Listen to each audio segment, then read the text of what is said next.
If you had to explain your life in one paragraph towards the last day of your life, what will it be? Just one paragraph should explain your entire life on the last day. And that will be the essence of your life, filtered down to the last day in one paragraph. And that one paragraph should be the essence of everything that you do on a daily basis.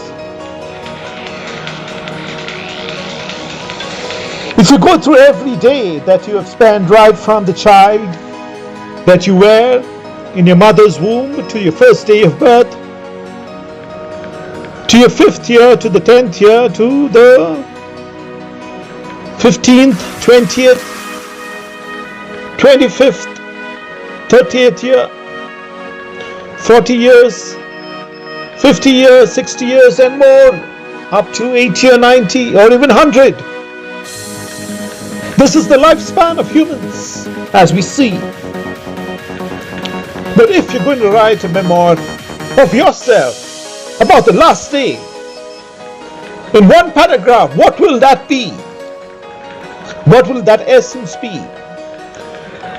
What's that one paragraph about you trying to get everything for yourself? What's that one paragraph about you trying to go after money, wealth? And that last day has completely no meaning in terms of what you were trying to do for your carnal flesh alone. In terms of what you were trying to do for yourself, just like any other living species on earth. Let not that last paragraph be the history of any other living species on earth. Just like any other animal.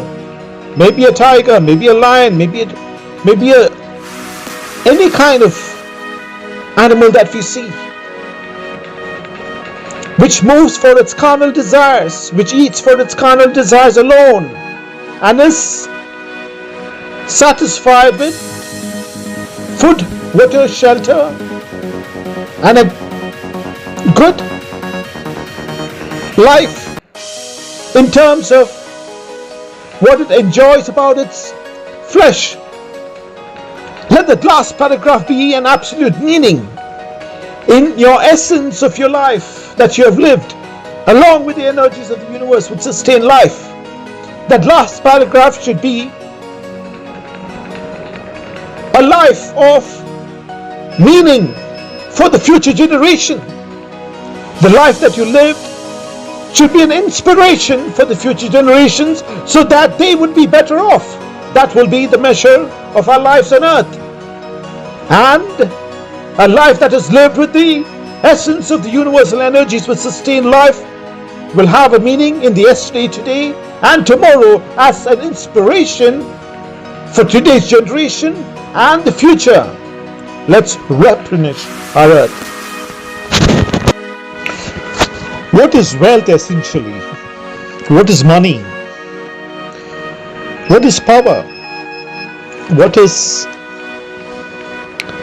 a good life? What is happiness? What is the basics of your life? What is the purpose of your life? I would say all of these will have a meaning when you focus on the purpose of your life. Everything in your life will start to fall in place at some point when you are very clear with the purpose, along with the energies of the universe which sustain life. That is the only differentiating factor from you and any other species of life. That is the only differentiating factor from yourself and most other people who might be focused on themselves alone. When I say most other people, I mean that people who do not have the information about the importance of purpose of a life along with the energies of the universe which sustain our life, our oxygen, our water, the basic systems of life. Once that purpose is in clarity in your life, once that purpose is what empowers your life, once that purpose is what provides the electricity to your life, once the purpose is what gives you and your family and people under your influence the direction and purpose in their lives, that will be the measure of your life on earth. That will be the all-important contribution that you have made on earth. All of the wealth, money, power, education, happiness, everything will be a measure of your purpose, which will inspire the future generations, which may be just 25 years from now, 50 years from now, even 100 years and more.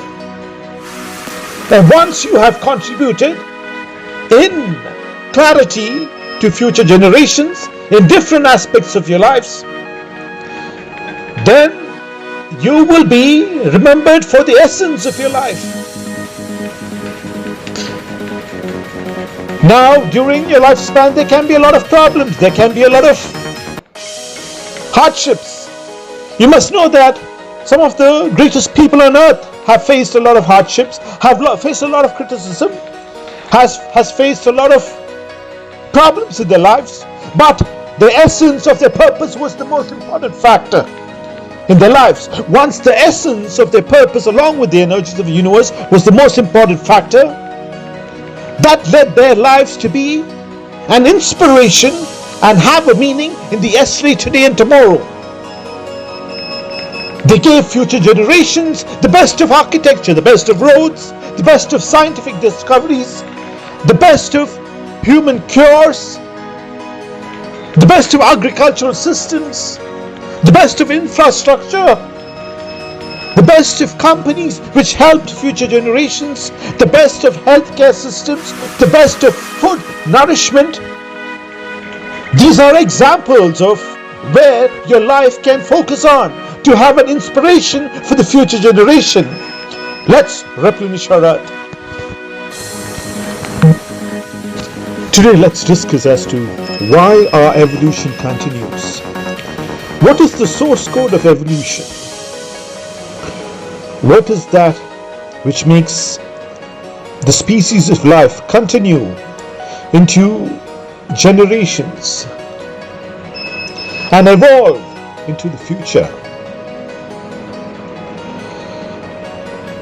If you really look into the universe and our earth,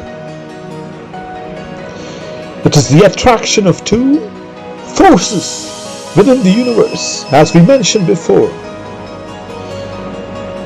The alpha and the gamma rays in the universe form stars. The yin and yang energy, according to certain oriental tradition, forms the basics of energy. The best of energy sources on earth are formed by the attraction of basically two opposite but equally important energies within us, and that attraction is basically formed with an impulse to procreate, to form a new being. And that impulse to form a new being is an orgasmic energy.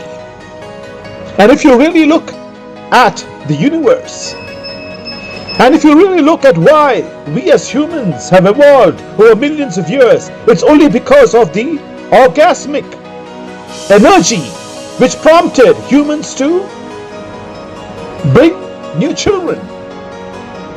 Without the orgasmic energy, the sensual energy within the universe, there wouldn't be children into the future. So it is the most important energy within the universe, the energy of creativity. The reason why you see flowers in your garden or on the streets or the reason why you find grass, fields, the reason why you find fruits, the reason why when you eat the best of fruits you feel good. It's nourishing you with all the vitamins. The reason why you have quality water is because of that orgasmic energy within the universe, which is the source code of creativity.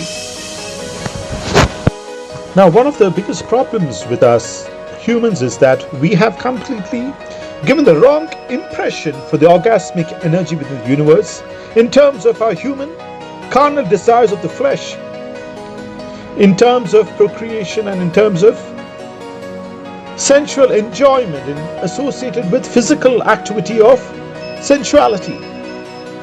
Now we must understand that without orgasmic energy within the universe, without sensual energy of the universe, you wouldn't be having your own children. There wouldn't be any kind of enthusiasm to create things. There wouldn't be any kind of enthusiasm to move with the creative source of the universe, which includes dances, scientific discoveries, new ideas for the best of highways, the best of roads, the best of infrastructure, the best of scientific discoveries. All this is empowered by the sensual energy of the universe. But we must understand one very important thing. It is not the culmination of the sensual energy. When two beings are attracted to each other, it's that attraction which keeps the sensual energy in momentum. The moment people, or on a physical level, the sensual energy is culminated in action, then the real drive goes away within the sensual being. What I mean by is, if you're attracted to a partner, the attraction between you and your partner is the sensual energy, and during the time, in any species of life, you see the best of birds. The birds dance and then try to attract the partner. They bring up all kinds of creative energies, form the best of places for the bird to reside, just like humans. The peacock showers its feathers and attracts its other beings. That's a form of sensual energy. And then within humans, we have creative forms of energy, the dances. Also, our scientific discoveries are sensual energies, in the sense that the scientists, or whoever is behind the knowledge, the want for knowledge is a sensual energy. And when you are in enthusiasm to receive it, that is the most important factor of the energy. We should understand that it is not the culmination of the act of the sensual energy, but keeping the sensual energy alive within the universe. We can have all kinds of discoveries which have been discovered, but once it is discovered, once the act is culminated, a new form of sensual energy should develop, so that we can move with the energies of the universe to create new beings, new life, new ideas, new companies, which move along with the energies of the universe. New work fields we can choose to be engaged in as workers, as industrialists, as managers, as the best of scientists, as the best of law enforcement officers. We will have the clear direction as to what we need to do to keep the society in the best of performance, along with the energies of the earth. We will weed out the dark energies which are impeding the energies of the earth which sustain life. As judges, we will give the right decisions along with the energies of the earth, so that generations 50 years from now also will be blessed, and you as a judge will be blessed, because you have given life to the future generations. As politicians, we can give the best of administration for the present generations, so that they grow in health, wealth, and abundance along with the energies of the universe. The three pillars of prosperity: health, wealth, and spiritual well-being is the cornerstone of a society. As a politician, when we give them the best of health care, best of access to knowledge system, so that the population can create wealth for themselves and also move and sync with the energies of the earth, which will help future generations. Give them a spiritual stability, just like different fields of yoga or any other field of mind balance, so that the population moves along with the energies of the earth through meditative practices, or being in balance with the energy and the source code of life, the very oxygen that they breathe. Let's replenish our earth.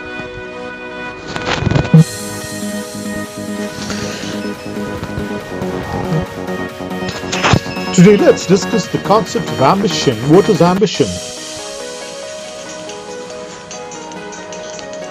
In the Greek mythology, there is a person named Icarus, and according to the mythology, Icarus was one of those people who wanted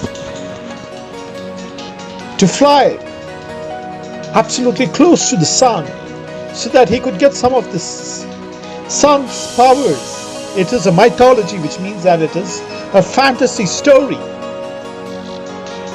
So Icarus, within his mind, within the kingdom, had certain abilities of flight. So he took flight, and he said to himself that if I fly closest to the sun, I might get some of the sun's energy within me. I might get some of the best possible ways by which I can draw the energies of the sun to myself. So he flew from the earth. He had a wonderful kingdom. He had everything that he wanted on earth. His kingdom was one of the most finest in the Greek mythology. But still, once he got everything, the next source was that he wanted to be like the sun, which provided the light to his kingdom, the life source to everything within his kingdom. So he took flight, and with his wings, as he reached near the sun, obviously his wings started to melt. The wings which gave him ambition, the energy which gave him that ambition, was the same energy which he drew to go near the sun. The sun was providing him with the energy to live, to prosper, to get the ambition. But then Icarus, because of his foolishness, because of the greatest insult to himself, thought to himself, the sun is giving me everything now. Why should the sun give me everything now? I will go close to the sun and draw the sun's energy and become like the sun. So as he got near the sun, his wings melted. According to the Greek mythology, remember that this is a story to give a lesson. A mythology is a story in the sense of a fantastical story, but to give a clear understanding about human psychology, be it any kind of time during history. And as Icarus moved near the sun, his wings melted and he fell into the sea and he drowned. And he became one with the energies of the earth again. Which means that his body became one with the ocean in whatever form it was. So in life, ambition is absolutely important. Today, we find the marketing of ambition on television, on media, on all kinds of channels. And they tell us that we have to pursue our ambition. Pursue our ambition with total vigor, with a clear-cut goal. But what is that ambition? What is the end goal of the ambition? How does the ambition that you hold move with the energies that the earth will sustain life? That will be the question which will mark true success of your ambition on earth. Your ambition can only be successful if it is along with the energies of the earth. There is no personal ambition as such. Your ambition can be to acquire wealth, but along with the energies of the earth, moving into ideas which support the future generations. You cannot get into any ambition or idea by which you try to, or we try to, do things for ourselves, and on the last day, that ambition or goal, even if it's achieved, will have absolutely no meaning on a personal basis or into the future.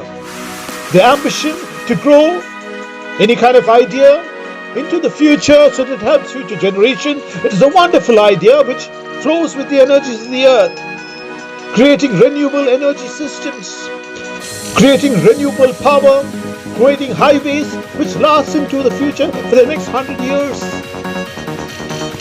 Along with the energies of the earth, building the best of architectural buildings, along with the best of gardens, the best of floral designs, the best of greenery across, along with the best of architecture,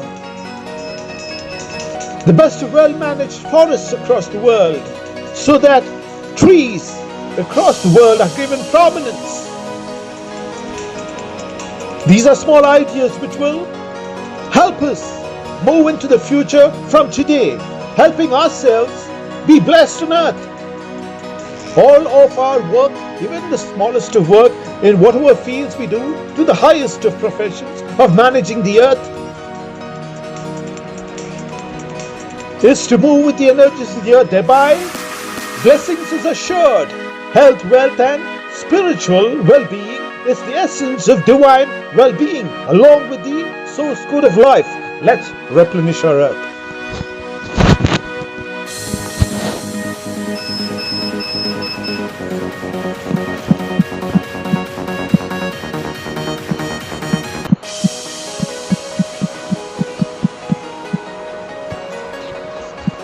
There was a young woman who was a scientist 50 years from today and into the future. She was into the science of technology, creating the best of ideas along with AI. She was the scientist based on ideas for the future. She was a scientist creating new realms of knowledge within an idea, which means that if that idea was to help 10,000 people or 1 million people,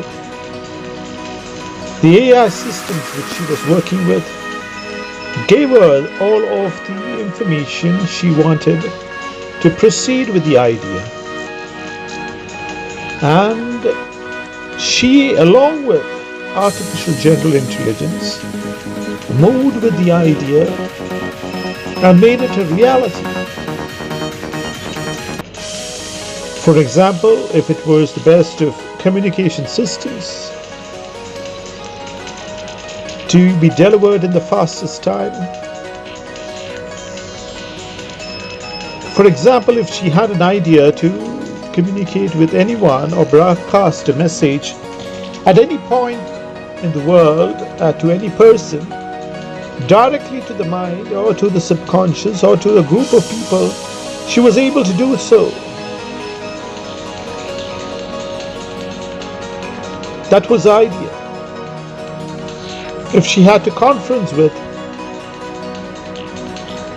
5 people, 10 people, 1,000 people, or even 10,000 people, or even 1 million people, in terms of the products which the idea brought about, she was able to do so, along with technology, along with AI, because each of the people during that time, to a large extent, like just the phone, was connected to the central AI, the central artificial general intelligence as we call it now, but it is no longer artificial general intelligence 50 years into the future. It is the intelligence of the future, the intelligence of the universe, working along with humans through technology. It's a super intelligence. And through the super intelligence, she was able to communicate whatever she wanted in clarity to the masses, provided they had the ability to accept it. Still, humans had that ability to accept any idea which was given to them, along with the greatest of learning, along with the deepest of learning as we see today with the advanced systems of AI. The young scientist who was working into the future, she had a clear purpose of working for the better energies for the future children of the earth, along with the greatest of advanced systems of AI, learning, deep learning, the quantum computers. And as of today, we should understand that any kind of future development of our understanding and the greatest of learning, of deep learning, greatest of chips, any kind of discoveries into the future must only be along with the energies of the earth. All kinds of government policies can only flourish and prosper if it is along with the energies of the earth, and any kind of progress into the future in terms of deeper learning, in terms of our understanding, in terms of scientific knowledge will be and should be only along with the energies of the earth which sustain life for every living being on earth, for us humans, for our children, and for the future of our unborn children. Any kind of energy which is working against the energies of the earth must be nipped at its bud. And when we say it must be nipped at its bud, we mean that people with the wrong kind of mindset which is working against the force and the energies of the earth which sustain life for us and for the future generations, they might be identified and they themselves will be encouraged to move into a therapy session which might be for 30 minutes. And during the therapy session, they will get to know that working along with the energies of the earth is the most wisest, smartest, and the best thing that they can do for themselves, the family, the children, and the future. And those therapy sessions will be enabled by AI, the deepest of learning chips, the supercomputers, the quantum computers. And with such knowledge at our disposal, with such equipments at our disposal, with such technology at our disposal, any kind of energy which is working against the energies of the earth which sustain life into the future for the unborn child and for the future generations will have a session by which the neurons will start to connect with the energies of the earth. This is the surest, fastest, and the best and the smartest way for us humans to move with technology. We should understand that any kind of advancements of technology, any kinds of deep learning of technology, any kinds of advancements of the most prominent super chips, any kinds of advancements of the quantum computers, of deep knowledge, any kinds of advancements of us as humans along with technology, which is along with the energies of the earth which sustain life for the future of our earth and the universe, is along with the energies of the universe, along with the energies of God, the godly force of creation. We can be assured that anything that we do in terms of our technology and our learning, in terms of the greatest of advanced learning systems, along with the source code of life, along with the godly force which sustains life for every life form on earth, is an inspiration from the godly force, the source code of creation for us humans to thrive and survive into the future and the future of our unborn children, the unborn child, and every energy system on earth which sustain life, which includes the very oxygen that we breathe, the very water that we drink, and our future children drink. This will be the only factor which determines our policies into the future. Once we are absolutely clear that any government policy, anything that we sanction in terms of technology, if we are absolutely clear that this technology is going to help the future generations along with the energies of the earth which sustain life, that will be the only determining factor to determine that technology, that learning system, that computer system, those chips, those quantum computers are with the energies of the earth which sustain life, and it's one with the godly force of creation. Let's replenish our earth.